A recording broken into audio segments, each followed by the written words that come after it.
Hello students. आज हम digestion and absorption of fats के बारे में पढ़ेंगे।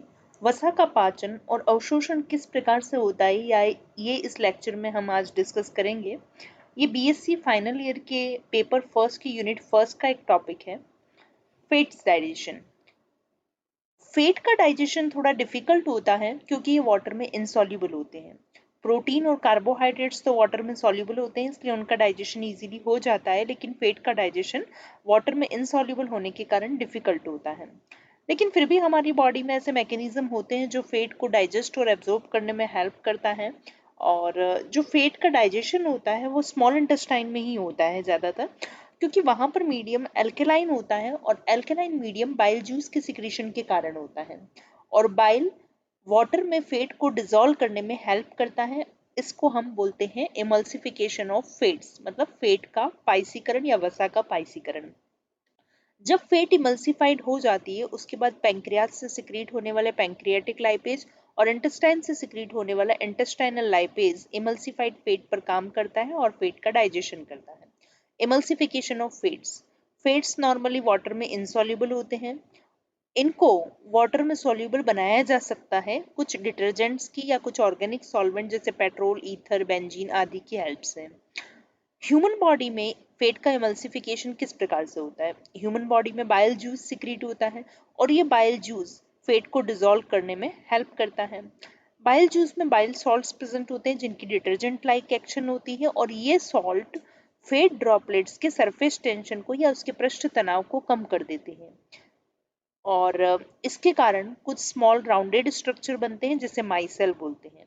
माइसेल वाटर में सॉल्युबल होते हैं और इस प्रोसेस को हम बोलते हैं इमल्सिफिकेशन ऑफ फैट्स।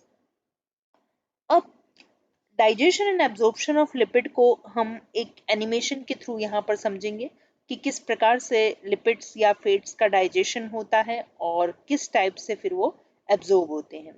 तो सबसे पहली बात अपन बात करेंगे यहाँ पर digestion and absorption of lipids के बारे में। अब लिपिड्स जो है वो हम जो डाइट लेते हैं उसमें लगभग 25 टू 160 ग्राम्स लिपिड प्रेजेंट होते हैं। और जो लिपिड्स हम लेते हैं, जो कंज्यूम करते हैं, वो 90% ट्राइग्लिसराइड फॉर्म में होते हैं वो लिपिड्स। और लिपिड्स का डाइजेशन और एब्जॉर्प्शन में प्रॉब्लम ये होती है कि वो वाटर में सॉल्यूबल नहीं होते हैं। तो ये वाटर इनसॉल्युबल होने के कारण क्या होता है, इनके डाइजेशन में प्रॉब्लम आती है। क्लियर। अब नेक्स्ट, ये स्टमक और इंटेस्टाइनल कंटेंट के साथ मिक्स नहीं हो पाते हैं और ये फैट ड्रॉपलेट्स बनाते हैं। तो यहाँ पर अपन देख रहे हैं कि जो लिपिड है उनका डाइजेशन डिफिकल्ट है। पहली बात तो ये प्रोटीन और कार्बोहाइड्रेट के कंपैरिजन में थोड़ा मुश्किल होता है फैट्स का डाइजेशन। और इसका डाइजेशन होता है तो उसके पहले इसका इमल्सिफिकेशन जरूरी होता है। इमल्सिफिकेशन क्या होता है ये अभी हमने देखा ही था। अब फैट का डाइजेशन करने वाले एंजाइम होते हैं लाइपेज एंजाइम। ये लाइपेज एंजाइम फैट पर तभी काम करते हैं जब फैट इमल्सिफाइड होती है, मतलब फैट का डाइजेशन होने के पहले फैट का इमल्सिफिकेशन होना बहुत जरूरी है। उसके बाद में लाइपेज एंजाइम काम करता है।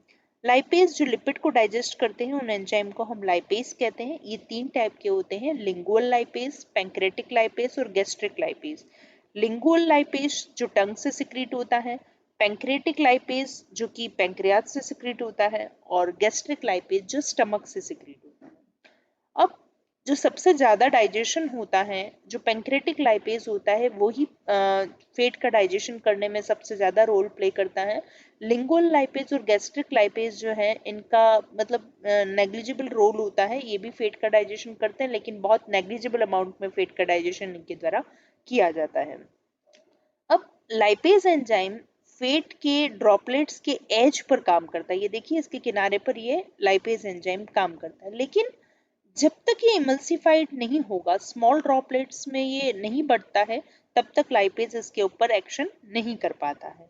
अब इसका इसको कौन यहाँ पर ड्रॉपलेट्स में डिवाइड करेगा, स्मॉल ड्रॉपलेट्स में? ये बाइल सॉल्ट्स करेंगे। ये बाइल सॉल्ट्स क्या करते हैं, फैट का इमल्सिफिकेशन करते हैं जिससे फैट जो है वो स्मॉल ड्रॉपलेट्स में बढ़ जाता है और उसके बाद में लाइपेज एंजाइम इस पर काम करता है और फिर फैट का डाइजेशन करता है। तो देखिए किनारे पर फिर लाइपेज एंजाइम यहाँ पर काम करते हैं लेकिन ये कब होता है, जब बाइल सॉल्ट्स क्या करते हैं, इसका इमल्सिफिकेशन कर देते हैं फैट का, तभी लाइपेज अच्छी तरीके से उस पर काम कर सकता है और फैट का डाइजेशन करता है। तो बाइल सॉल्ट्स का पहला फंक्शन तो हो गया कि इमल्सिफिकेशन करते हैं। इमल्सिफिकेशन करने के बाद में ये क्या है, इमल्सिफिकेशन तो क्या होगा, फैट जो बड़ी फैट ड्रॉपलेट है उसको छोटी छोटी फैट ड्रॉपलेट्स में ये डिवाइड कर देते हैं बड़ी ड्रॉपलेट को, और ये कोलेस्ट्रॉल से लीवर में सिंथेसाइज होते हैं और secreted in the bile to the duodenum. ये बाइल में बाइल सॉल्ट्स प्रेजेंट होते हैं और इनका सिक्रेशन डिओडेनम में होता है। क्लियर? इसीलिए स्मॉल इंटेस्टाइन में फैट का डाइजेशन होता है वहां पर, क्योंकि बाइल सॉल्ट्स का सिक्रेशन भी डिओडेनम में ही होता है। हिपेटोपेंक्रेटिक डक्ट डिओडेनम में ही आकर ओपन होती है, जिसमें लीवर से आने वाला सिक्रीशन होता है और पैंक्रियाज से आने वाला सिक्रीशन होता है। बाइल सॉल्ट्स एम्फीपैथिक मॉलिक्यूल होते हैं, मतलब इसमें पोलर और नॉन पोलर दो रीजन होते हैं। पोलर वाला तो होता है हाइड्रोफिलिक पार्ट और नॉन पोलर होता है हाइड्रोफोबिक पार्ट। तो ये जो पार्ट आप देख रहे हैं ये हाइड्रोफोबिक साइड है, नॉन पोलर है, और ये हाइड्रोफिलिक साइड है जो पोलर साइड है। और ये बाइल सॉल्ट्स क्या करते हैं, फेट को इमल्सिफाई कर देते हैं। इमल्सिफिकेशन ऑफ फेट हमने पहले भी पढ़ा था कि जो लार्ज ड्रॉपलेट्स होती है उनको स्मॉल ड्रॉपलेट्स में डिवाइड करने का काम जो है वो बाइल सॉल्ट्स करते हैं, इसीलिए ये फेट के इमल्सिफिकेशन में हेल्प करते हैं। क्लियर? अब यहाँ देखिए, ये फेट की ड्रॉपलेट है, इस पर लाइपेज एंजाइम काम नहीं कर पाता है क्योंकि ये फेट अभी इमल्सिफाई नहीं हुई है। जब ये बाइल सॉल्ट्स आकर के फेट का इमल्सिफिकेशन कर देते हैं तब लाइपेज एंजाइम यहाँ पर काम करता है। अब लाइपेज का ये वाला पार्ट, सॉरी, बाइल सॉल्ट का जो ये पार्ट होता है ये नॉन पोलर होता है और ये जो पार्ट आपको दिख रहा है ये पोलर रीजन होता है। अब हम यहाँ देखते हैं कि ये तो क्या है, ट्राइग्लिसराइड्स है। इन ट्राइग्लिसराइड पर कौन काम कर रहा है, लाइपेज काम कर रहा है यहाँ पर।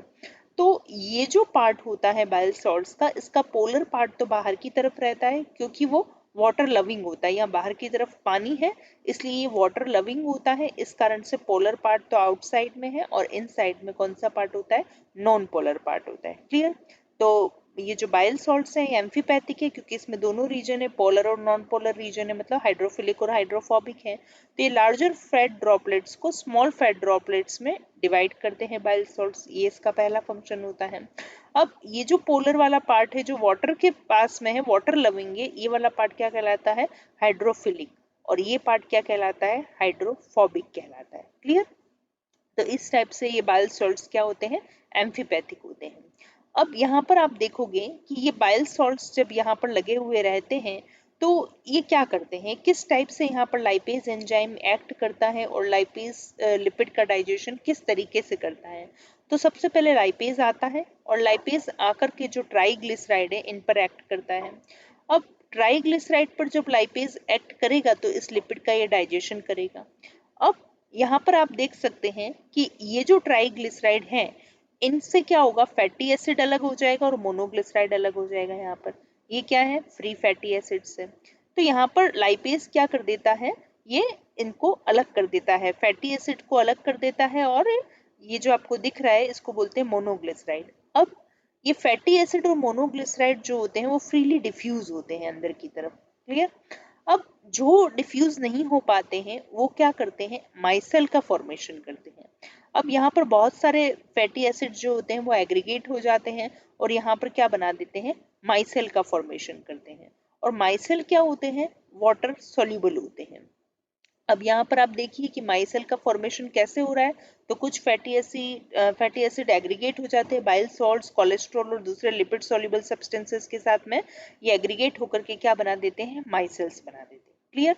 अब ये माइसेल्स जो हैं इन्हीं की हेल्प से, क्योंकि ये वाटर सॉल्युबल होते हैं, तो इनसे क्या होगा कि फिर बाद में यहाँ जो फैटी एसिड्स होते हैं वो इनसे रिलीज होते हैं और रिलीज होकर के वो कहाँ आ जाते हैं, इधर अंदर की तरफ सेल में आ जाते हैं। ये देखिए यहाँ पर ये फैटी एसिड्स और मोनोग्लिसराइड जो है वो रिलीज होकर के यहाँ पर आ जाते हैं। तो ये सारी सेल्स हैं, इन सेल्स के अंदर क्या आ गए हैं, हम फैटी एसिड्स भी आ गए हैं और मोनोग्लिसराइड्स भी आ गए हैं।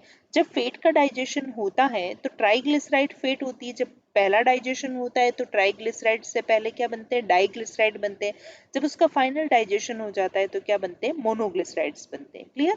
तो ये मोनोग्लिसराइड्स हैं और ये फैटी एसिड्स हैं। ये कहाँ आ जाते हैं, ये सेल में आ गए हैं डिफ्यूजन प्रोसेस के थ्रू और माइसेल्स ने इनको रिलीज किया था और ये यहाँ पर सेल में एंटर हो जाते हैं। अब ये क्या है, एंडोप्लाज्मिक रेटिक्यूलम। एंडोप्लाज्मिक रेटिक्यूलम के अंदर अपन देखते हैं कि वापस से यहाँ पर ट्राइग्लिसराइड्स का सिंथेसिस होता है। तो सबसे पहले यहाँ पर अपन देखते हैं स्मूथ ईआर जो होती है वो ट्राइग्लिसराइड को क्या करती है, रीअसेंबल करती है। तो देखिए यहाँ पर ये 1, 2 और 3, इसलिए आप इसको क्या बोलते हैं, ये ट्राइग्लिसराइड्स है, ठीक है। अब ये ट्राइग्लिसराइड्स गोल्जी अपैरेटस में एंटर करते हैं और जहां पर इनका मॉडिफिकेशन होता है और पैकेजिंग होती है। क्लियर। अब ये सारा प्रोसेस क्यों हो रहा है, फैट को एब्जॉर्ब करने के लिए। अब यहाँ पर क्या होता है, ये काइलोमाइक्रोन बनता है जो गोल्जी से रिलीज होता है एज अ सेक्रेटरी वेसाइकल की फॉर्म में।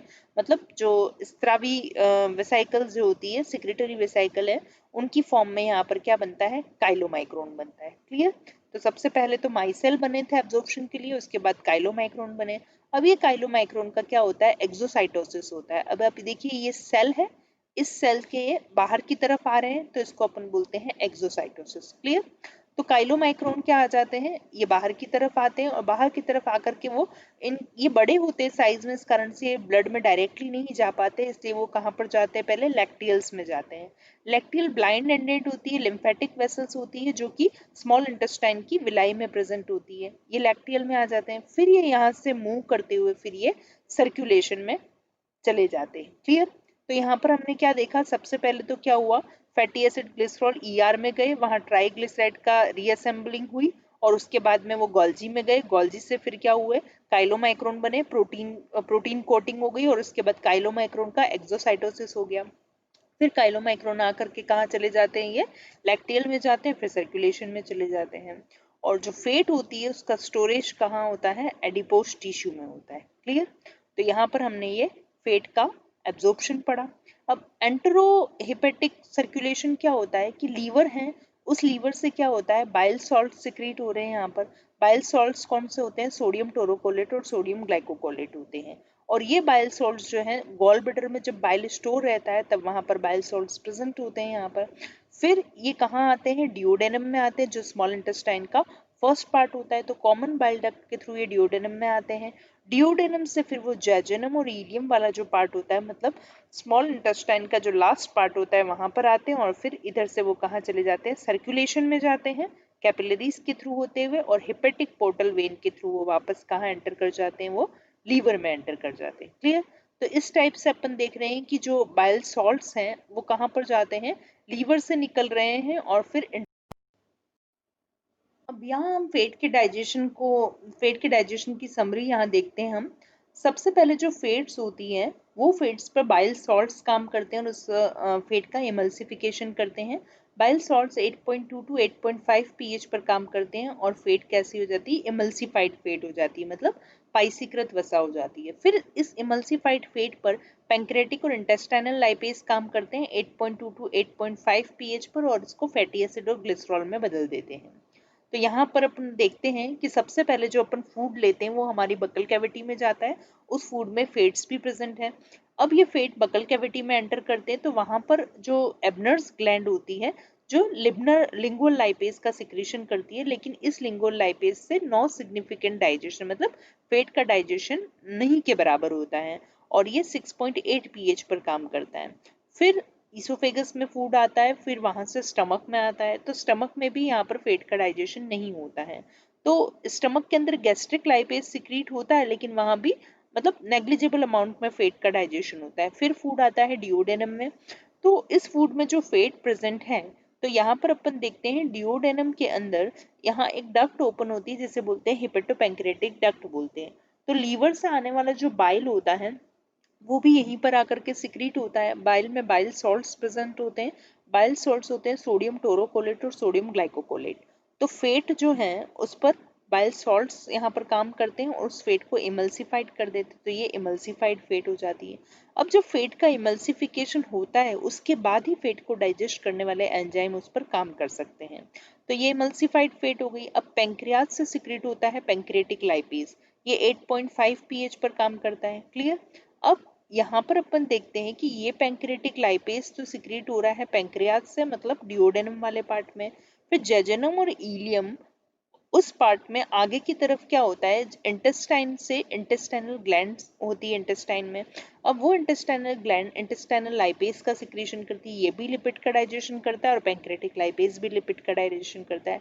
लेकिन लिटिल रोल होता है इसका, इंटेस्टाइनल लाइपेज इतना रोल प्ले नहीं करता है पेट के डाइजेशन में जितना कि पैंक्रेटिक लाइपेज करता है। अब ये 8.5 pH पर पैंक्रेटिक लाइपेज काम करता है और इमल्सिफाइड फैट्स को फैटी एसिड और ग्लिसरॉल में बदल देता है, जो कि फैट्स के एंड प्रोडक्ट होते हैं।